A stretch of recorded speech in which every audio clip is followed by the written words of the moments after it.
Did you know that Sung Jin Woo has an army of 10 million shadows? Yeah, insane, right?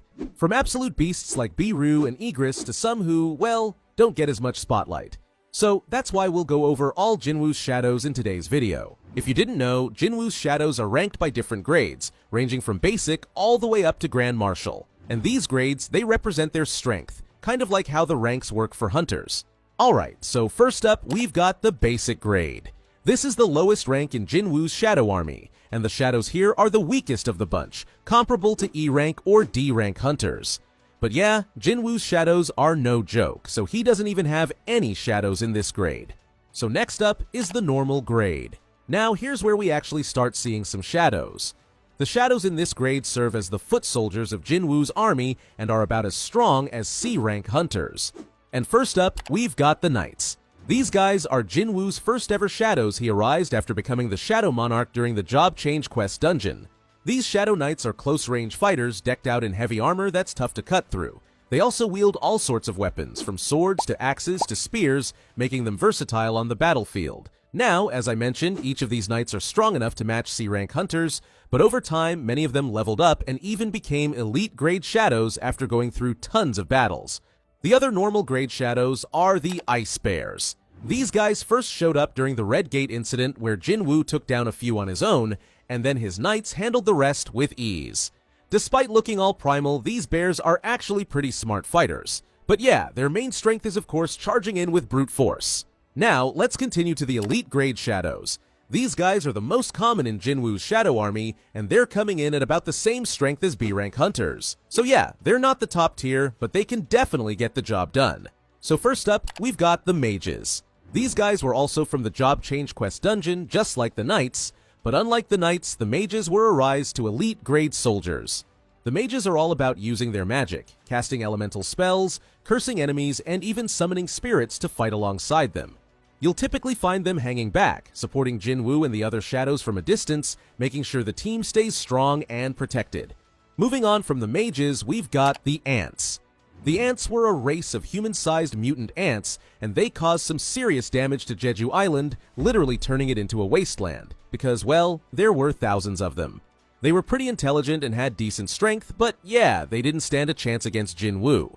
When he showed up to help out the Jeju Island raid party, he and his shadows made quick work of all the ants and turned them into shadows, who just like the Knights, were used as foot soldiers on the front lines in battles.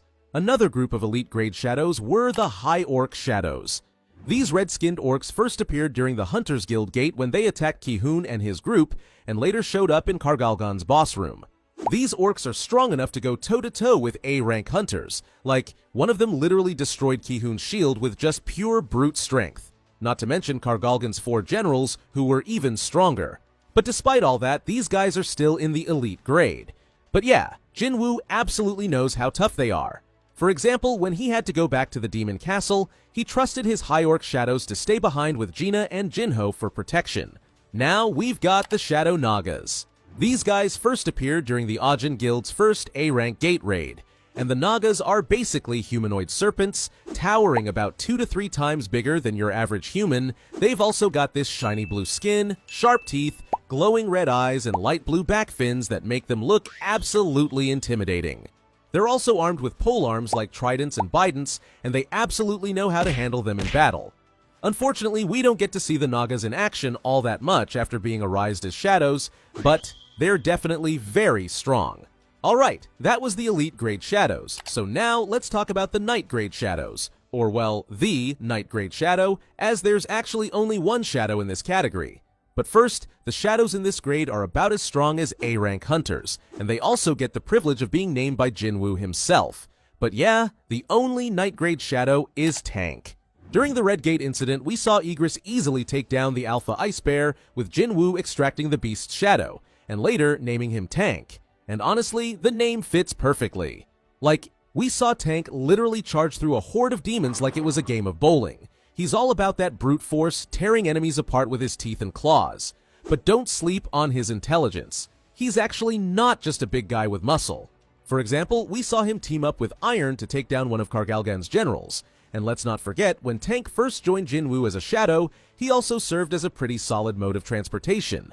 Moving on from Tank, we've got the Elite Knight grade shadows. And yeah, these guys are way stronger than your night grade shadows.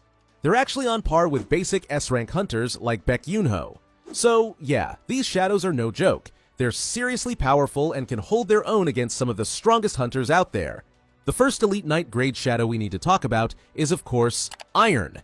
Now, when Jinwoo took down Kim Chul and made him his shadow, he literally went from being one of the most hated characters to one of the most loved. As Iron, he looks pretty much the same as he did when he was alive, with the same armor and weapons, but once he evolved to the elite night grade, his battle axe got bigger and gained this cool, smoky aura. In battle, you can say that Iron's a bit of a loose cannon. He tends to go overboard and takes pride in his kills, like we saw when he took down Baruka. But even though Jinwoo calls him a dunce, he keeps him around because Iron does always deliver in a fight. Oh, and sometimes Jinwoo even uses Iron's shield for some extra protection, which is cool. Now, moving on, we've got the 28 Shadow Giants. These 28 giants all came from the Tokyo S-rank gate, and were each about the size of a large building. But when Jinwoo showed up to save Tokyo from the giants, he made quick work of them and turned them into shadows. So now, as shadows, they kept their massive size, and since they were strong enough to take on S-rank hunters, they became the strongest infantry in Jinwoo's shadow army. So yeah, these giants are truly a force to be reckoned with.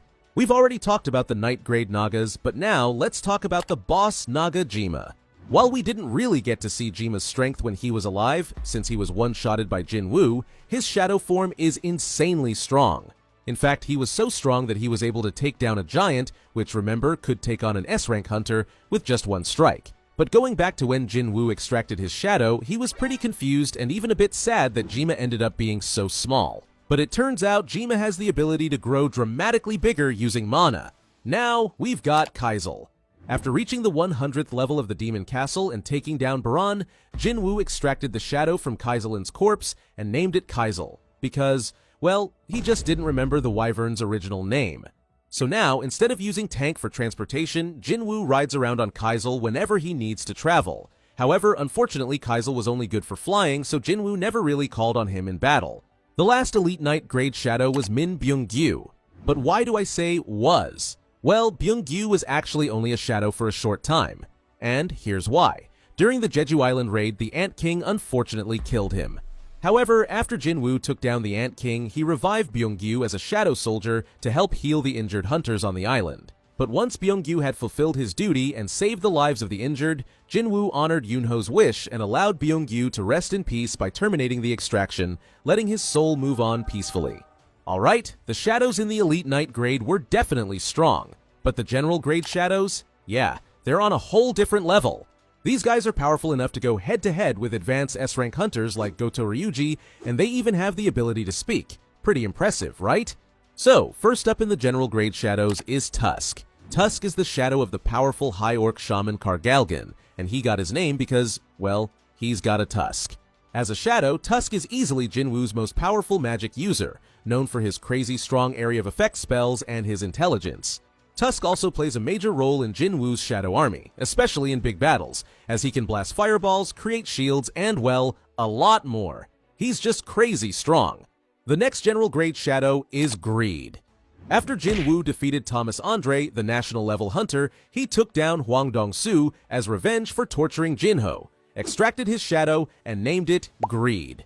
Now, as a shadow, Greed knows about all the crimes he committed when he was alive, so he's super humble, quiet, and respectful towards his master, always asking permission to speak and addressing him with honorifics. But when it comes to battle, Greed's got a serious thirst for blood and is insanely strong. Like, this guy literally flexed his biceps to break out of the Frost Monarch's ice prison. So yeah, he's that powerful. Now, the last two general grade shadows were actually only temporary shadows. So let's start with the Ant Queen. She was the boss of the Jeju Island S-rank gate and the mother of the Ant King. So when Jinwoo then arrived and took down all the ants on Jeju Island, including the Ant King, he extracted the shadow of the Ant Queen who had already been killed. However, things didn't really go as planned. Her shadow was way weaker than expected, with Beru pointing out that the Ant Queen wasn't much of a fighter. Her main power was reproduction, which, well, doesn't exactly work when you're a shadow. So Jinwoo decided to terminate her extraction pretty quickly. Last but definitely not least, we've got Kamish. But before we talk about him as a shadow, let me tell you who this OP dragon was. Kamish was the boss of the very first S-rank gate ever to open. He absolutely wrecked the American West Coast, wiping out over 99 S-rank hunters. So yeah, he was strong to say the least. The only reason he was eventually taken down was because the 5 surviving S-rank hunters teamed up and managed to kill him. After his death, his body was preserved by the American government in the exact spot he fell. Fast forward about 8 years later, and Jinwoo gets permission to visit Kamish's corpse, where he then successfully revives him as a shadow. When Kamish became a shadow, he revealed he had once served under Antares, but unfortunately, having been dead for so long, Kamish's body began to crumble away. And before his body crumbled away completely, Kamish told Jinwoo he was sad that he couldn't fully serve him as a shadow. Alright, as you saw, these shadows were crazy strong. But now, let's move on to the martial grade. This is the highest grade that a shadow can evolve to, meaning those who reach this level are the most powerful soldiers in Jinwoo's shadow army. The first martial grade shadow we gotta talk about is Igris. After Jinwoo barely defeated him, thanks to the power of plot armor, he extracted Igris' shadow on his 3rd try, and he instantly became Jinwoo's right-hand man. Igris is all about loyalty, respect, and chivalry, even kneeling to Jinwoo after every battle. Oh, and he also always brings back the heads of his kills, like he did with the Alpha Ice Bear. Although Igris was already super strong, once Jinwoo was reborn as the true Shadow Monarch, Igris gained his true power, jumping 2 grades and becoming a martial grade shadow. So now, as a martial grade shadow, together with his insane sword skills, becomes one of the strongest characters in the entire series. And fans sometimes debate who's stronger between Igris and Beeroo. But Scyllid, the Frost Monarch, actually said that with Igris' true power, he's a way bigger threat than Beeroo. So yeah, I'm not saying who's stronger, but yeah, Igris is just OP. Talking about Beeroo, he is of course the other martial grade shadow. But before becoming a shadow, he was the secret boss of the Jeju Island Gate. And let's just say, he was insanely strong. He took out all the hunters, including S-rank hunters, that came to the island with no problem. But when Jinwoo showed up, yeah, you can probably figure out what happened next. After Jinwoo took down the Ant King, he extracted his shadow, but out of nowhere, the Ant King's shadow started talking, which of course hadn't happened before. The Ant asked Jinwoo for a name, so he decided to name him Beeroo.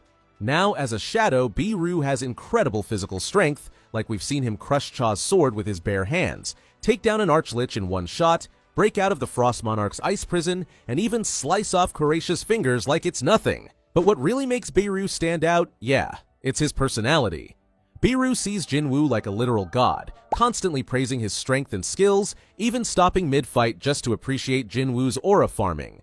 Over time, he even started calling Jinwoo Your Majesty, and he's always eager to show how much he's worth to Jinwoo and will annihilate anyone who dares threaten his master. Alright, that was the 2 martial grade shadows, so now let's move on to the last grade, which is the Grand Martial grade. This is the ultimate rank, reserved for the absolute strongest shadow in Jinwoo's army. Not only is this the most powerful shadow, but the one with this rank also serves as Jinwoo's right-hand man, the lieutenant to the Shadow Monarch himself. So who is this OP shadow that holds this prestigious spot? It's Bellion.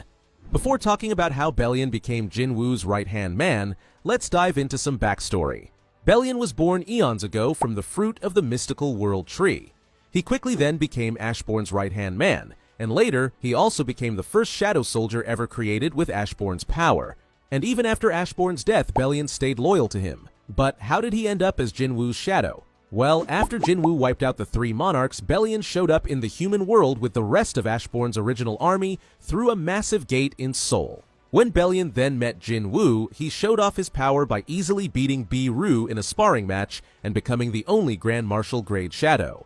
After that, Bellion became totally loyal to Jinwoo, as the moment he saw him as the new Shadow Monarch, he kneeled right away and was 100% convinced that Ashbourne made the right choice in choosing Jinwoo as his successor, so Bellion's ready to follow him wherever. And there you have it, all Sung Jinwoo's insanely strong army of shadows, from the basic grade to the Grand Martial grade.